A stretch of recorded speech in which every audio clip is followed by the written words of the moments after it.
સુરતમાં હત્યાના ગુનામાં 10 વર્ષથી વોન્ટેડ આરોપીની આખરે ક્રાઇમ બ્રાન્ચે રાજસ્થાનથી ધરપકડ કરી લીધી છે। મળતી વિગતો પ્રમાણે સુરત ક્રાઇમ બ્રાન્ચની ટીમ પેટ્રોલિંગમાં હતી ત્યારે રાંદેરના વર્ષ 2015ના ક્રૂર મર્ડરના ગુનાના વોન્ટેડ આરોપી અંગે બાતમી મળી હતી।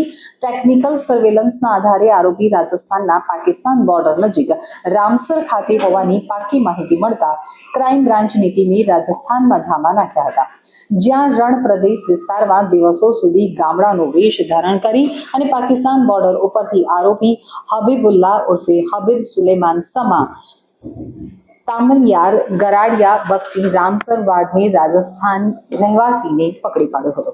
तो पुलिसना जणाव्या प्रमाणे फेब्रुआरी 2015 में रांदेर पुलिसनी हदमां लाइट एन्क्लेव वाળી बांधकामनी जग्याए हत्याकांड थयो हतो।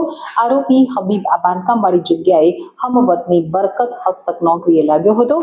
बरकत सिंधीने तेनी ओळखीती रेहाना नामनी महिलाए जणाव्युं के तेनो पति युसुफ खूब ज ત્રાસ આપે છે અને તેની દીકરી સાથે પણ ગંદી હરકતો કરે છે।